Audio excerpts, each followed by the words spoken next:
again, you got to give our guys a lot of credit. They executed as well as you could execute. Never let themselves get down. Even when Jacksonville took the lead there on the next to last possession, our guys were still real upbeat. We talked in the timeout. I said, hey, it gives us a chance to get another buzzer beater win. They kind of chuckled and did a nice job executing. Marlon did a great job. My biggest concern on the last possession was handling the press, and he got through the press nicely, gave it off to Christoph, and Christoph stepped up, hit the big shot, which we say, looking for that guy that can make game-winning shots, and he can certainly do that. Break down the last play, out of bounds play, and ended up in Christoph's hands. Yeah, there's 9 seconds left when we broke. I'd have to remember exactly how much time there was in there, but about 9.2. I think it was 9.2. I was mostly concerned about the press and breaking it because I thought they would slow us up a little bit, but I told them 9 seconds is enough time. I just didn't want Marlon to give it up. Normally we pass it across against the press. And so go ahead and split it. If they foul you, they foul you. And you're going to go to the line and make them.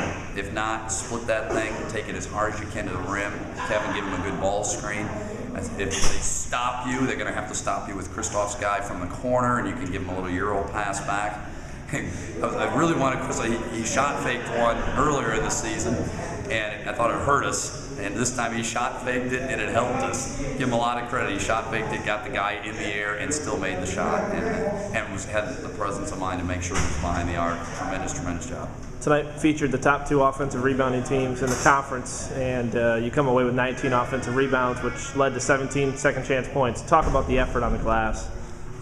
It's been a point of emphasis this week. As you mentioned, JU and us just literally hundredths of a percentage point apart. We're number 1 in the league in offensive rebound. They're number 2. And for our guys, there's no tournament championships at the end of the year to play for. We've been playing for that for a little while. It's a championship for us if we can win the offensive rebounding title. And so we're playing for that, and they took it personal on both ends to box out and not let Jacksonville get to the offensive glass at 13, 14 a game like they've been getting. And for us to beat that number tonight, 19-5, give Anthony Banks, Kevin Cantnell, Sherwood Brown a lot of credit for really hammering the offensive glass. Talk about the difference from the first time you played way back in December in Jacksonville and to today. People forget we're a different team in a lot of ways. Most notably, we were without 2 key cogs there. Kevin Cantnell still wasn't eligible. That was in early December. Kevin Cantnell, as a transfer, still wasn't eligible till semester, so he didn't play. Tim Snyder got the broken eye socket in the previous game, so he didn't play. So we were really undermanned in the post. Anthony had to log all the minutes in the center spot, and tonight he got a lot of help from Kevin and Tim, and Sherwood chasing on the front line, and that's why the difference in the scoreboard, no doubt about it. Quickly, what does this mean to you? I mean, Jacksonville's the only team you haven't beaten since we joined the conference, and to get a big win like that in front of a good student crowd, and see your team fight back, and just how well they've been playing on this 4-game win streak. The pregame talk was about goals, meeting goals. I told them there's really only one goal that we put up on the board at the beginning of the year that we can't reach, and that's to win the conference championship. Every other goal is still achievable, and one of the big ones was we wanted to beat everybody in the league during this transition period. We got that done tonight. Jacksonville, the last team we hadn't beaten. We still hope to accomplish a couple of the other goals. Certainly one of them winning that rebounding title.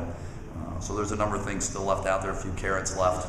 But give this group a lot of credit. I said years 1, year 2, year 3. I was always so concerned with the end of the season because I felt like guys didn't understand that there's a lot to play for.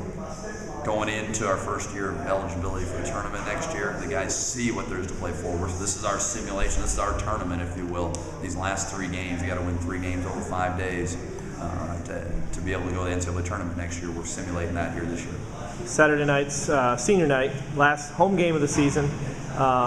Chad Lukenhouse, your lone senior, 4-year player, a kid that has been a mentor to a young team this year. Just say a quick word about Chad and what he's brought to the program. I mean, I can't say enough about Chad Lukenhouse.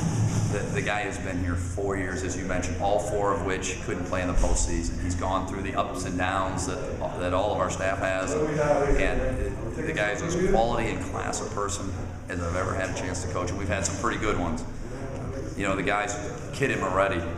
They always say, Chad, while you're here, Coach is always going to tell you all the things that you need to get better at. You need to get better at. He said, starting next year, all he's going to talk about is how Chad Lukenhouse did everything perfectly. And they might be a little bit exaggerating, but there's no doubt that we will be talking about Chad Lukenhouse for many years to come and what he did for our program.